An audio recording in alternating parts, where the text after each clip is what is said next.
Here we go, brand new podcast. Let's kick it off, Nate, in 3, 2, 1. Hello and welcome to the Nixon and Nate podcast. Proudly brought to you by our mates at Trust Motors, the way car buying should be. Winners of the Car Dealer of the Year award once again. Rated number one. Number one. So Special good. guest in studio today. He's a musical prodigy, someone that we're very proud to be in the same room with. Someone that's been claimed by New Way already that they say had discovered this genius of a musician. He is the one, the lonely, the Sam V. Oh, there we go. Fucking, damn, the one, the lonely, nice. That's your catchline name. Yeah, I just I named the project The One, the Lonely. I just think it's got a nice ring to it. Kind of lean into it and just taking it with me, you know? Yeah, fire. If I was to look at your DMs, that would probably be a lie, eh? Oh, you get a little bit of everything. They get like progressively more out the gate. I had like a pretty wild one yesterday. But like I enjoy it, you know what I mean? Give me that energy, girls, you know what I'm saying? Would you be able to read it out to us? Jazz, you want me to? Yeah, legit. Dead ass? Uh-huh. All right. No, because, you know, older guys like us, we don't see this kind of action anymore, so... You know, Swap phones. You just see overpaid bills, man. All right, here we go. It's First one was. Oh, first one. I thought it was just one. Damn. Yeah. No, it's because he's replying to them. Come through, fire emoji, and then Wait. Give it the justice it deserves. Yeah, say it in the voice. Read it like how they would have said it to you in their head. Okay, well here's the second one. Is like pump that harder, like you're about to fist pump the baddest. Never mind. And then I said, what the hell? And then she said, it's the reaction for me. And then I said, like, how loose is it? And then she sent me this freaking, the music you make got us ladies feeling like this. And then sent me like a video of some real thirsty chick. Do you mind if I read it? Yeah, here we go. Okay. But like, I don't mind returning the, like, you know, to an extent. And it's good for engagement. Okay. Yeah, it's good for engagement. Yeah. I feel like you just rushed through it. So this is how she said it. Nah, I'm like shy. Yeah. Everyone knows this. Said person says to Sam V, I didn't want to say it, but someone has to, so fuck it. Yeah. But the music you make got us ladies feel like this so bad. It's making me feel awkward. Glad that's out of the way. See? Now you took that too far, never mind. There's always church on Sunday for us. # clean. Serum. Yeah. Huh? Oh, clean, rinse and repeat. Hey, you got a spelling error there. It's not good when you have errors in your... That's not me though, eh? No, my spelling's immaculate. Yeah. Here we clarify that. Here we go. I know it's 4 a.m. Yeah. But how about I just come over? What? Did you not get that? I didn't say that. Hey. Nate with his GST. Nah, yeah, freak. Nah, like she's... Yeah. I'm grateful for her. But then she, to be honest, I'm bored and you popped up as the unsuspecting victim. Lol, you could take me anywhere, chick. Anyways, you know, wow. I'm just grateful, you know what I mean? Like, I appreciate that. Thank you for feeling that's good, man. You know? Two things there. People can let their hair down with me, you know? I'm thankful. I love the fact that women are being that way inclined, you know, because sometimes... It's not me like dudes are. Are you getting dudes messaging you? No, normally the dudes with the confidence. Yeah. 100%. But dudes too, yeah, sure. Yeah. That's all good. But on that She knows what thing. she wants. Yeah, for sure. As a musician, when you get stuff like that, you know your shit's popping there. Like, it's hitting. It's like I have gratitude for it. You know, it's like I view everything as like this is a positive sign. Yeah. But it's also like amusing for me. Do you know what I mean? Because I'm like a little muckalounds like too with the chat and that, you know. So I don't mind, you know, engaging. Yeah. Man, we jumped straight into the deep end of the pool. I know we did, because we need to like paddle back because it was only last episode that we mentioned how Sam V needs his flowers. Yeah. Because you are one of the greats that I feel like you haven't, and probably my FM's to blame too. I don't know why we haven't played as much of your music because you're fire, bro. Thank you. Yeah. I need to talk to someone about that. I'd say Flavor's to blame as well, but... No, do people listen to them? They did that freaking rebrand thing, and then it just like so in old school, a cold any relationship I'd like could have built, you know? Yeah. Because I was like young and like hustling and trying to get my stuff on all the stations, and then they're like, "Sorry, bro, so only playing the '90s stuff," and I was like, "Damn, stink, yeah, poo." you're poo, yeah? You know what I mean? Like, shut. You remind me of John B though. Yeah. Well, I mean, I feel like that can like it's a fair comparison, but it's just because he's a white dude doing No, R&B, not at all. You think I sound like John B? Nah, Frick, I don't sound like John B. No, I don't think you sound like him. You don't, bro. John B's fire. No, he's me, but I don't want to sound like John B. Yeah, I think vocally I can top what that dude's, you know. Yeah. Yeah. Oh, I prefer- I'm a big fan of his. I like the Marcus Houston comp. I get that sometimes. Oh yeah. Yeah. Yeah. Man, he's the one that married the 16-year-old. John B or Marcus Houston? Marcus Houston. No. No,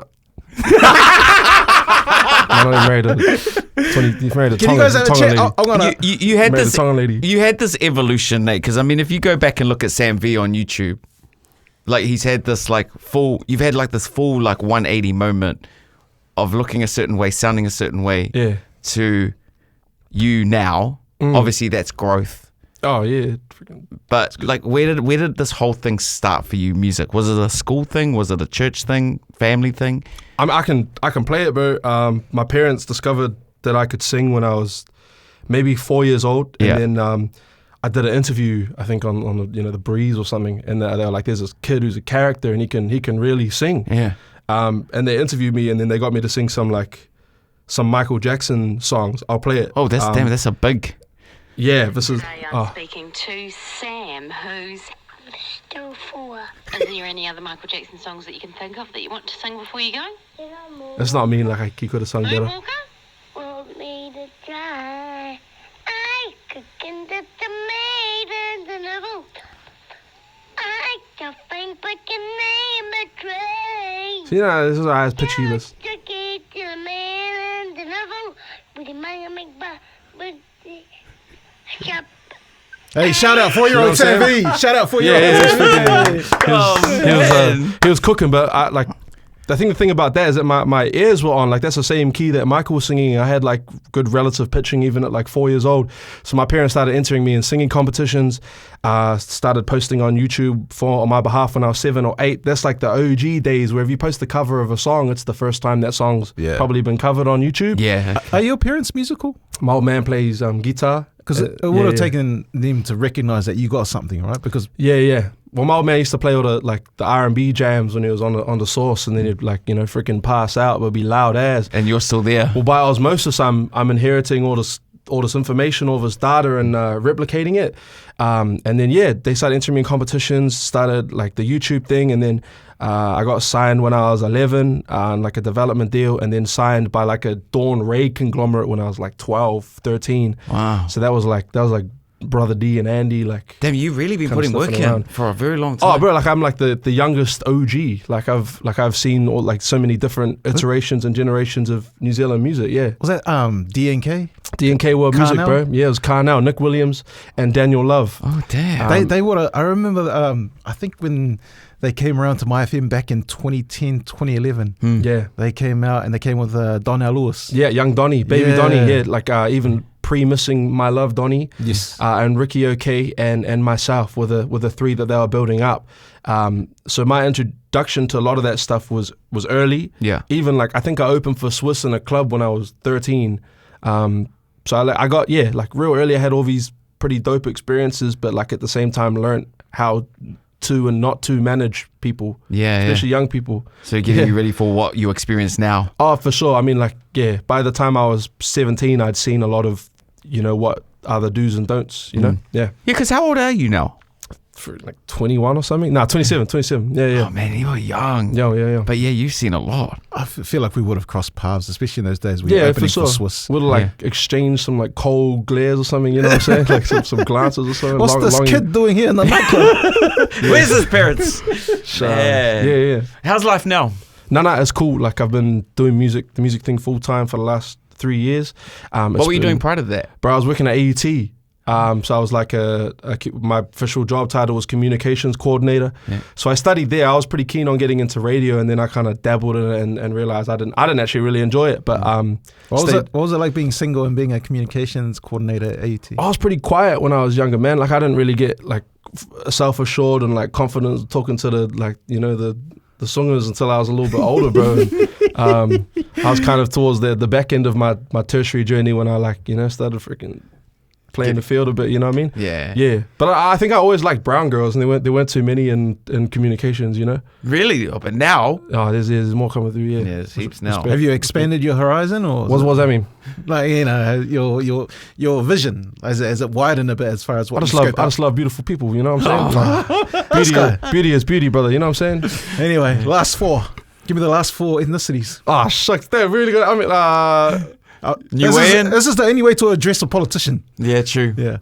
Like Cook Island Yeah. times 3. No. I had a show on Rara. No, just kidding. Just Say kidding. no more. Mum, just kidding. I know, probably Afakasi in there or something. Yeah. So what happened 3 years ago that made you go, okay, nah, music's my thing now. I need to really focus on this. Was there something that kicked in and momentum took over? Bro, I had a pretty dusty relationship with my boss, and it just I just had enough, really, and I was like, frick, I could just go put all of his chips into this music thing. I'd see this being my career. Yeah. All I'm doing by not fully committing to it is delaying the inevitable. So, threw all my eggs in that basket and just went freaking balls deep, bro. And Here we are. yeah, I mean, I've been doing it, I would say, pretty professionally for like 15 years now. I'd say I've only really started seeing proper fruits in the past couple of years, but sometimes it just be like that, especially when we're from here. Like it's a pretty hard nation for like solo artists to emerge, I feel. Yeah. Without getting that big international cosign or recognition, yeah.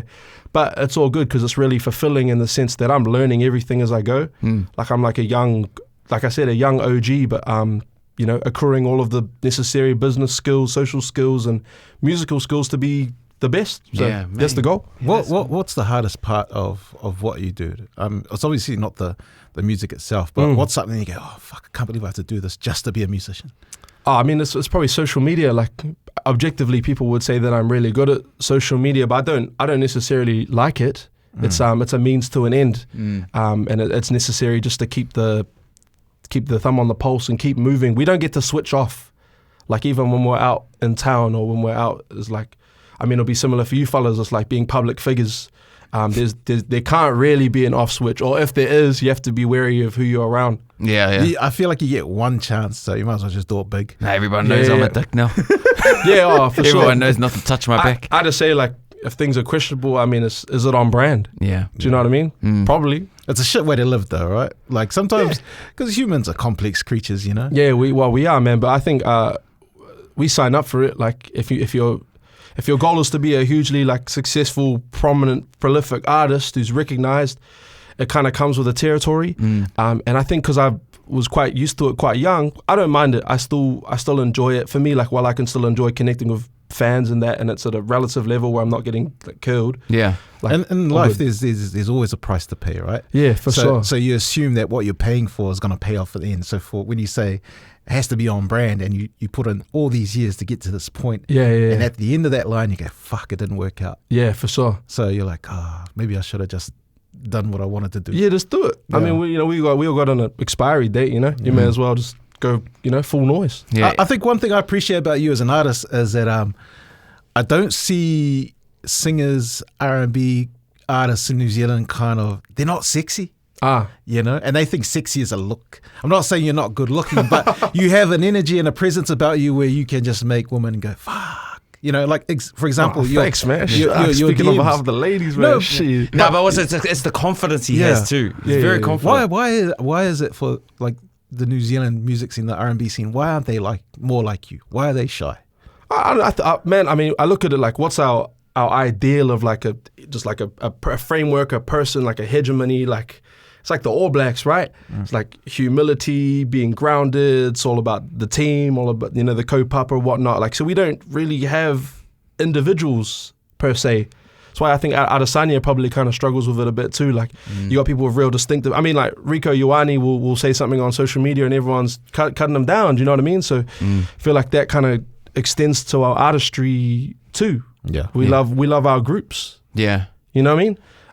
So like to be an individual is to, put yourself out there to a point where people can cap you at the knees. So everything because everything that I've seen is romantic. It's like, I love you, you're my wife, but you see the other R&B artists in the States, and they're like, man, I want to fuck you. Like, I want to take you to bed. Damn. Like, we don't. There's not much of that here. Nah, We can't get away with that. We're pretty here. conservative here too. Yeah. I like personally for me as well. I feel like there's a way to approach those kind of that framing, but be tasteful with it. That's kind of how I look at it. Like I'm not trying to be too on the nose. Yeah, there's enough brothers doing that. Nah, but the romance is what's missing in music. Yeah, now. that's what I mean. Yeah, Yeah. Like I wanna like I'm a little lover boy, man. I love making love songs. Yeah. Yeah. I reckon, honestly, it would solve a large percentage of the problems here if they started remaking Boys to Men songs again. You know the issue they is? would teach people how to treat a lady. You know, being around some of the boys that I've been around, they don't know how to communicate to women. Yeah. Like what they think will attract someone's attention is, you know, I'm going to go smash this guy over with a bottle. Yeah, And that then, doesn't work. then someone's going to think I'm the toughest. Nah, like, yeah, you know, they're standing against the wall. Oh, she noticed me. It's like, you know, bro, just go talk to her. Yeah. No, that's that thing. Every girl wants a bad boy, but just the bad boy aesthetic. Yeah, they don't that's- actually want the bad boy. No, that's a lie. Because I've seen heaps of girls want the bad boy and then realize, fuck, he's got no money. You know, it's like they want the money maker, like bad boy, like, you know. But the white collar bad boy. I don't know what you're talking about. Anyway, back to Sam V. Yeah. Awesome, the Islander. Is there many, like, man, excuse my ignorance, but are there any other R&B singers in New Zealand like in your lane? Because I really feel like you're like the only one. If someone goes, name an R&B artist, solo artist in New Zealand or from New Zealand, I'm going to go Sam V. Yeah, sure. I'm trying to think of, Like the guys coming through. yeah, who else is coming through? I mean, in terms of like the male, it's like a slim pickings, but there's Elena, there's Juga, there's Naneko, there's Hales, there's like a young underbelly that are coming through of guys that are like maybe 3 to 10 years younger than me who are quietly starting to emerge. There's Noah Siu. There's more too that I'm not thinking of, but you know, there's like an underbelly, but I feel like they're still figuring it out. They're all kind of still developing. They haven't kind of owned it, but I'm just full leaning into you know what I am and what I want to do. So yeah. And create your lane. Oh, for sure, create my lane. But my goal has never been to sustain myself in New Zealand. Like I'm trying to, broader horizons and see how far I can reach and go. You know. Yeah, hard. How are you in? Like, have you made any connections in that sense? Like, But I mean, like when those clips go, I've been doing a lot of vocal production, like clips with my boy Ed, where I'll just like vocal coach artists in the studio, and a lot of them have been going really like kind of stupidly viral. I've reached like Ty Dolla $ign, Kehlani, their producers, like it's just buzzy. The Les Twins were trying to holler for sessions and stuff, which is like, it's very validating because I know talent-wise I've been at that level where I can go into these rooms and contribute, but to see it happening, I'm like, okay, cool. Like the stuff that I've been saying isn't delusional, like it's real, and I can see myself contributing in spaces with my idols, which is the goal for me. Because You're seeing the fruit, say you're not getting seeing the fruit to the labor. Like fruit, genuinely, the last kind of R&B cat that I'd want to work with here is just Rads. Do you know what I mean? That would be it for me. Yeah. Wow. Yeah. When obviously we give Boss Man Louis a lot of props because I first heard of Sam V because of New FM, right? And I was starting to hear more of your tracks and the ones you were featuring onto with Standard and all that sort of stuff. But as an artist, and be honest, like no feelings at all, Court. Do you guys care about radio plays now? I mean, for me, I want to treat every release like it's important. So I do my EPKs and my press runs. And back in the day, I'd send it to Louis, I'd send it to Callum, I'd send it to just everyone, all the stations. You know what I mean? And for me, it was important just to know that I was doing everything I could to make sure my music was being heard. Yeah, but more ears the better. Yeah, I mean, now honestly, it's more important to make sure your track is like, and it's but viral on TikTok before it's even come out. Yeah. I've seen more artists do that, eh? Yeah. Like loading it onto social media. You just got to tease it on social media until there's an audience anticipating it, and then edge them for a minute and then give it to them. Yeah. You know what I mean? Yeah. well, I mean, you got the morning host from the number one music station, right? Over here. It feels like sometimes there's a disconnect because you got to go through certain channels just to like. For sure. But just give me your song. Yeah. Why not? Yeah. For sure. Like, man, I've seen you do a lot, and I've seen you, working with the Western guide, who I like to. Yo. And he's a skunk, say that. He's the man, bro. So what's the deal? Are you writing his songs? No. He writes most of his stuff. I'll come and help sometimes. Hales is producing a lot of it. Eddie will produce some of it. Oh, so you're like a consultant. I'm just like, he's like my best friend, bro. So just like wherever I can chip in and contribute to his journey, I will. But he's self-proficient, bro. Like he's writing his stuff. Like he's a talented dude. He's creative. He's clever. How do you make a transaction off that? What do you mean? Like Like how do I benefit? It'll be splits. Yeah. So like, let's say I contribute to a song. I'll write a verse. I'll give him some harmonies. I know he might chuck me like a 15-20% split on the master. There you go. Oh, yeah, that's good. There's the win. And then we're just brothers in that, like, anytime he has a festival, I have a festival, bring the bros, you know. Come on. What's the most frustrating thing about being an artist in New Zealand? Just how long it takes, Yeah.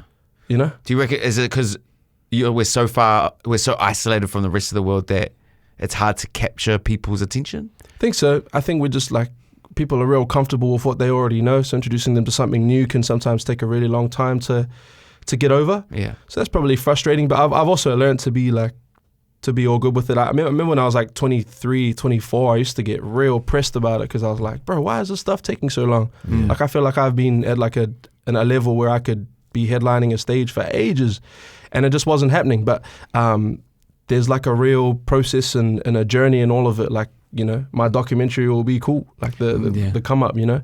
But yeah, it's those little moments of validation that make it worth it. Like, I remember you really vibed with the Come Through live. Yeah. That was important to me because it's like I knew that was an international level piece of work. So to have one of our industry media giants recognize it was pretty special. So yeah, it's just how long things take. It's all right. Yeah. What would be the biggest obstacle in New Zealand as far as you trying to get where you need to go? I don't know, just be the ears of the punters, or maybe like accessibility to like our biggest platforms thrashing it. Because I feel like if the bigger platforms really push an artist, you can get them over with people, you know? Yeah. I mean, sometimes it's like the bro treatment when you go into a room with our media. Like, there'll be, obviously it's different when Neo comes in compared to when I come in, but there's, you know, they'll be, oh my God, superstar Neo. We got the bro Sam V, like the also, you know what I mean? Yeah. Sometimes they don't do their due diligence when it comes to like treating you as an artist. It's just like, oh, Sam, hey, what's up, bro? Yeah. Yeah, like I think you're kind of a case in point of making people seem like a big deal that hits the subconscious of the consumer, the listener. Yeah. Tall poppy syndrome is massive here too, eh? And like, let's be honest, like New Zealanders are like the toughest crowd and sometimes act like assholes. Yeah, for sure. You know, and when it's so small, the country, those voices are extremely loud. Of course. How do you block those out? Oh, you see them. I posted a video of me singing at the Carver Lounge, like Elo doing too much, Elo. But I mean, listen, man, the way I see it is like Ty Dolla $ign like my post, bro. Yeah. Kaylani even liking my post, bro. I'm chilling, bro. You can't tell me nothing. Like, at the end of the day, I'm getting to the ears of the people that I look up to the most, and they're recognizing, acknowledging where I'm moving. So I think Spanian said it best. He goes like, any crackhead with $20 can go buy a phone and get in line and say something. Like, you do not know who's on the other side commenting, you know? There's a lot of like, life is tough at the moment and people just need an outlet, and you're just unfortunately coming across someone that's going, man, fuck this guy, he looks so happy singing. He looks so happy in this cover He looks lounge. so happy and he's chasing his dreams. Oh fuck. Yeah, I hate that. Oh, like it's like it just comes with a process. I mean, they stick with you sometimes, you know. You can't, it's impossible to ignore them. But I always use it as like fuel to the fire. Like, it's whatever, man. Yeah. Nate taught me once, what did you say once? You were like, I don't care what you say about me because, I don't care what you think about me because I never think about you. Yeah, for sure. Yeah. Don't even come across my peripheral. Did you tell me that? Sure. I don't think that was me. Oh, I guess someone similar to But you. But take it, own it. What's stopping you if you know that you're destined for greatness? Shucks. And you have got an amazing talent. Why don't you just move overseas? Sussing the visas and that. It's just more so pain in the ass. Yeah. Suss the visa, just know that I have something solid that I'm going towards. Yeah. Just like little financials, man. I've been doing a couple trips to LA and stuff. I'll probably go back again this year. It'll just be, I guess maybe I'm delaying the inevitable, but there'll be like a certain person that might want me to come and vocal produce them or work on it. And then I think when it rains, it pours. Yeah. In those kind of environments. But for me, it's just continuously applying pressure. I've made like a 1 year plan. I'm just really religiously sticking to it. Yeah. And then seeing what kind of comes from that. What's the number? Like, you know, for you to go over there and live there, let's say, because, you know, you're mapping this out financially, and imagine someone's watching and go, fuck, I quite like that Sam V guy. Okay. Like, what's the number that will take for you to do that comfortably and not worry about money? Whatever the cost of O1 visa is plus the agent and stuff. I think that's like 10 grand or something plus having agent on the other side. Like, I don't think about money. It's just more so, do I have enough opportunities lined up for me on that side of the you know. So rather than going there with nothing Yeah. and then getting nothing. Yeah. I mean, wasting your I know time. I can talk my way into situations and rooms, but it takes a minute to build momentum, having learned that from the first time I went. Yeah. Because I mean, like, if I don't know if New Zealand on here's got money, but if they said, "Hey, is 100 grand enough for you to do your thing for a year?" That sounds pretty good. Sounds pretty good to me, bro. Because I mean, Damn. the amount of money they spend on stupid shit, I'm like, fuck, here's a guy who's already on his way. Yeah. Yeah, let's speed up the process. Like it's a project that's 3/4 of the Yeah, way yeah. done. Yeah, sure. You know, because you've already done so much work. Uh-huh. Yeah.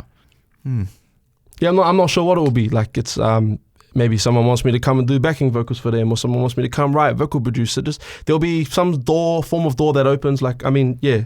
I mean, I'll still get random messages from the Les twins, bro. You know what I mean? Yeah. Like, if one of them says, come out to New York, say less. It was only a couple of weeks ago that you, after working so hard, finally made it on the Jim Beam Homegrown stage Yeah, bro. and performed live. And Yeah. that was your first time. Yep.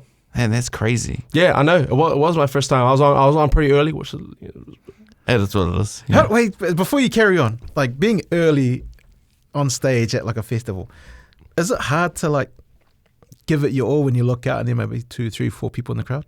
There would have been like maybe 50 when I walked out, and then I always back my ability to draw a crowd, which we did.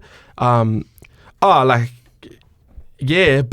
I'm trying to have the best set of the whole festival. I could be performing to the grass. Yeah.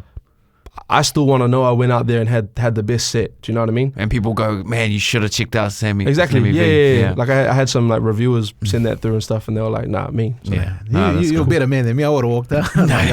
Fuck, he's all. One person here, the fuck are you looking at? I love performing first. Like, I love music more than anything, you know, and I love performing on a stage and stuff. And for me, there's a beauty in winning over a smaller or harder crowd. Like I've done some shows in front of freaking gang members in Whakatane, bro, and they're barking at you, you know. And at that point, your set becomes like a stand-up show, bro. Yeah. Like, I'm just trying to make these guys laugh, bro. I'm singing "How Does It Feel" by D'Angelo. How does it feel? Like freaking what, bro? Yeah. Or Gizzy at the Shipwreck. Like I've done some pretty hoary shows, bro. You know. Man, it's part of your resume, man. You've got your reps in it. You've done your reps. But I done my time, G. You've done your time. Or when there's like no young ladies in the crowd, it's just aunties, and like I used to bring like shorties up and like freaking lap dance on them and that. Yeah. But I looked out and it was like, frick, we got like a couple of like papas over there, got some mungies over there, and then we got like some 60-year-old aunties. I'm like, frick, it's gonna have to be one of them. So I pull one out, pull her on a chair. Go to give her a pick on the cheek. Man, I caught dentures, bro. Bro, I caught it tasted like freaking Winnie Blues, bro. Like, shucks. See, he's done it, man. He's done it all. But yeah, it's like it's all part of the fun, you know. Like Bro, your book / documentary / movie, whatever it's gonna be, is I can't. Yeah. there'll be some scenes, man. We need to help produce it. Yeah. The documentary. Yeah. God. Back to Homegrown. Oh, yeah, back to Homegrown. How was that, man? First time. We're talking about like the stages before, but the actual event itself. And getting the call up and all that sort of stuff. For the last one. For the last one in Wellington. Oh, I'm born in Welly, so it's like my hometown. I always love performing down there. It was cool to be part of it. Cool to like contribute to that movement, that co-pups. Yeah, I mean, I just really enjoyed it. Yeah. You know? They look after you as an artist? Yeah. Nah, all good. No complaints on that front. Like I was there with my best mates, and you know, the Switter boys got me to jump up on their set, so I get my extra bit of stage time with the crowd. Yeah. So like tick that, fulfill that. They're good boys, eh? I love those guys. Now too, they've oh man, I can't speak highly enough of them, especially like Nulla. Spike, sorry. He like the first, like I'd say really big NZ artist that took me super seriously, like invited me to their sessions at Roundhead when Neil Finn was hovering around, and encouraged me to contribute. And they just they knew what it could be, and they didn't hide from that or try to cut that down. And they're genuine guys too, eh? Like especially Spike. Yeah, I think it helps that they're world class. Yeah. They're world class, those boys, man. Nah, they're amazing, bro. And yeah, from the get go, they've been real supportive of me, and even just things like they'll have real honest conversations with me about like my branding. Like when I was younger, I was probably too out the gate and too funny. Pull me aside, and they're like, "Bro, like why are you always funny online?" I'm like, "What do you mean?" They're like, "Lean into this R&B bag. You got this talent. Like, don't make a joke out of your gift." I was like, you know, you're not wrong, bro. You know, like so it's got some good learnings and gems from those boys. You know. Yeah. Yeah, man. yeah. That's cool. That's awesome. I've seen online too. You're pretty swift on the feet too with sport. Ooh. I've seen a few side steps, a few, you know. Yeah, a little 32 peel or helmet. Why can't we doing, boys? Oh, Okay. What's your origin story with touch and rugby and all that sort of stuff? Oh, I just grew up, love footy, man. Love my code. All you know, sevens, union, touch, league. Like, just grew up really obsessed with it. Been a Wellington boy, you a Hurricanes boy? Yeah, Hurricanes boy. Yeah, League team? Wow, league. I don't know. Whoever's on my fantasy team, bruss. Yeah. We probably the Waz. Yuck. But yeah, no. I support the Canes, but like I don't know if the Canes support me, bro. The Blues out here sharing my songs, sharing my content, sideline tickets, and the Canes are ghosting me. What is this? Okay, so A dysfunctional relationship? Shucks, I already had one of those. I didn't need another one. Damn. What? Oh, man, it keeps kind of popping up in certain things we talk about. Your dysfunctional relationship. Shucks. you want to talk about it? I feel like, I mean, it's a part of who you are. What are we talking about? Your relationship. The new way in. Oh, like, yeah, good learn. You know what? Great learnings. I learned that now is We've also offended new ends on this show too. Take us to the start of like what it felt like at the start, where you think it may have broken down, how it ended up leaving you feeling. Damn, this is like a whole therapy. How long's it been though since you broke up? Like 8 months now. Okay. Oh, it's still fresh. Is that? Yeah. Is it's it? still fresh. Ooh, you That's know, fresh. it was my first proper relationship, man. Yeah. Was it? How did it start? Just met out and about, maybe at a sweatshop, Yep. allegedly. And just a friend kind of introduced us, and you know, said she's wants to talk to you, but she's a little too shy. And I said, "Who is this?" That one. I was like, "Damn, yep, that's a little bit of me."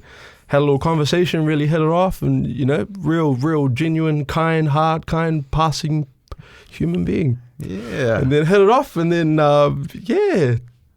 and then stopped hitting it off. Yeah. What happened? What caused it? Like, Lean into it.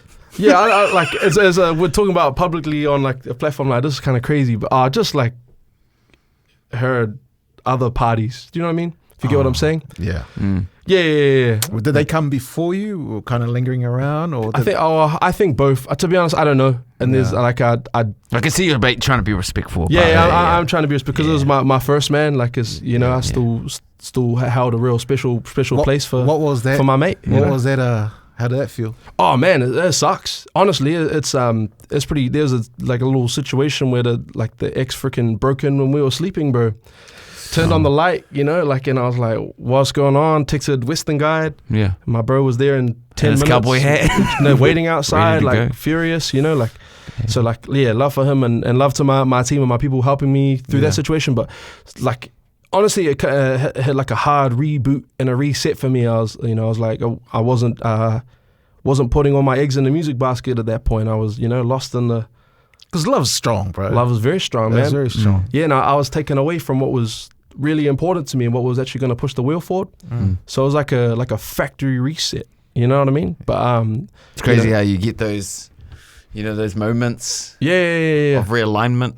Yeah, no, for sure. But, like I try not to hold too much ill will because it's like, I'm trying to be a little lover boy, man. So. Yeah, fair. But yeah. It's everyone's first time on this planet. Yeah. So we're all discovering things as we go. There's worse things to be than a single R&B singer. Put it that way. Yeah. You know? Yeah, true. Yeah. But are you like the Adele type? So like after your breakup, you start writing all these sad ass songs? Opposite, bro. I started writing love songs. Yeah. I met the first song I wrote post was a song called Rolling Your Eyes, and then after that I made a song called 90's Fine.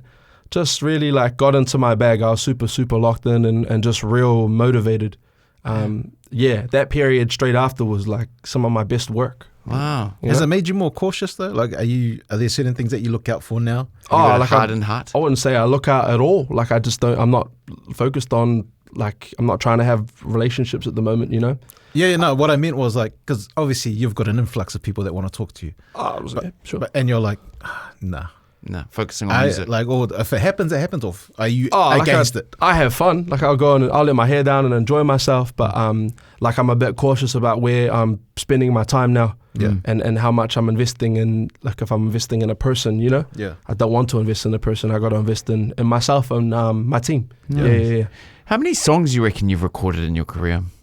Hundreds. You reckon? Hundreds. And then I've probably written 100 or so too for my peers. Yeah. Wow. Yeah, I write for a lot of people, man. Yeah. Damn. And so, like, if you're only releasing a certain amount, what do you do with those old ones? Do you just save them somewhere? And Save them, give them away.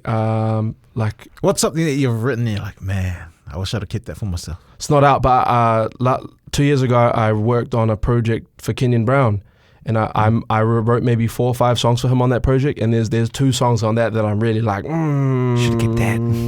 Well, it's not to keep it because I wrote it with him in mind. It was purposeful, it was for him. But they're bangers, bro. So, and then I've also written a song for a friend and then actually taken it back. Oh, really? Yeah. He told me about a situation he was going through. A real talented artist from Invercargill called Michael Caressa, a pop soul guy. Same chords as like Cater to You, like a real like R&B ballad. And we played it in front of a heap of people and they're like, bro, Michael, this is your best work. This is your best song, Michael. You killed this. And I'm sitting there thinking, frick, I'm taking this back. Would it be rude to ask would you be able to like give us a little sample? It's called Distance. It's already out. Oh, is it? Oh, okay. Yeah. Well, Yeah. we'll put the link with the podcast so people can go check it out. Yeah, it's a sad song. It's pretty tragic, but it's like quite pretty at the same time. Yeah. What's that like when everyone's saying, bro, this is mean work, and then you take it back? Yo, What's that relationship like now? no, he's all good because I purposefully gave it a little bit of time, and then I was like, bro, like, what are your plans with the song? Oh, yeah. He's like, oh, I might put it out in a few years. Like, nah, Give it back. for a few years, hell nah. I'm gutted that it's out and then fucking places like My FM aren't playing it. No, I told you, I'll make a difference, man. Oh, it's like a little slow. Remember, I haven't a been little there slow. for 2 years. Yeah. Yeah. You will cross the road. Yeah. Yeah, shucks. Have you been welcome into the Edge yet? No. No? Not my problem. No. Nah, but man, it's been good to have you here, man. It's been interesting to learn the journey, bro. It's a ever changing and evolving. Yeah. What's the next 3 targets? In my plan, I got like singles and that, but I've got my own project I want to drop. I think it's going to be called Take a Chance on V. Yeah. Oh, I like Yeah. it. I like Little it. R&B bag, so it'll be out in the next month and a half. And then I've got a joint project with a producer called Choice Vaughan, which will probably come out straight after. And then I want another project by the end of the year. So just 3 projects. I think just output is attractive, it's endearing, and it leads to stuff happening. Yeah. Organising my own tour at the moment too. So I'm going to do some dates in Australia in May and then New Zealand in June. Just keeping it pushing, you know? Would you say you're part of the majority? Like, is everyone moving like you in the New Zealand No. music scene? No. I So feel what- like this guy's hardest worker in the room, man. you know you have your- Mashan's another one. Oh, I know. He's fire too. Yeah, he's cool. He's Yeah. he's the dude. Like people would say that I'm good at what I'm up to, but that guy's work ethic and his output is the most smart and calculated and blend of talent, and he's on. Yeah, man. yeah. He's a good fellow, that dude. Good people's, but like, I'd say it's not the norm because a lot of people have management and teams around them too, but I'm fully like, we're in Aotearoa, bro. We can just do it ourselves. Yeah. Especially if you're on the grind too. At least you can be satisfied with your movement, you know, and go, I'm in control of it. Bro, yeah. I can take props for it. What's it like dealing with the dinosaurs? The record labels. I have had conversations over the years, but it's more so like I wouldn't be willing to sign unless the deal makes sense. Yeah. Because most of the time they're just wanting to sign you they might want to own a part of, a song that you have, or They want something for nothing. they want something for nothing, man. And then often they end up shelving you, and a lot of my friends have come out of deals and they like resent it. And they haven't learnt how to manage themselves within the industry because they've had someone doing it. So they're coming out like rookies, they don't know what they're doing. So my advice is always like, make yourself so undeniable that people are coming to you with good deals. Same with my distribution. I'm self-distributing too. Wow. Yeah. No, I want a next distribution deal I have, I'm coming in with leverage. So Yeah. So basically, at this point in time, you own everything. Just me and whoever I work with. Yeah. And I've got like a real insular community of people that I really trust. Yeah. Those are my day dots. Yeah. Man. Fuck, it sounds like He's clever, eh? you got it all. You got it all right. sorted, Oh, man. we're trying, man. Yeah. Nah, you have to love it. You really have to like love all of it. or find ways to, you know. It's like touch, man, 32 pills. we get it. When am bro. I getting the call-ups, man? When am I getting the call-ups, bro? I'm trying to call you up last week when I broke my nose playing bloody tag. Damn. should've Yeah, I been saw there. that. I saw that. I watched the game. Yeah. So it was like a passing elbow. I was like, what's he bleeding for? And I saw the Oh, trust me, man. I'm finding it hard to breathe now. Gotta go get a fix. damn. So what's the plans? The immediate plans. Like when you walk out the door, what are you gonna do? No. Just got to suss some admin for the next release. Yeah. So that's gonna be out probably like 3-4 weeks. So I'll sort that, and then gonna go watch Shepherd's Reign tonight. Oh, Got some tickets to go support the brothers. So yeah. Keep me in the loop, man. Yeah. No, Yeah. I will. Yeah. Freaking made me talk about my ex, bro. That's crazy. I'm just thinking He about gets you like that. He gets you. Bro, Sam V, you're the man, bro. Thanks for joining us on the podcast that. today. Shot brothers, appreciate y'all. love your workals. Yo.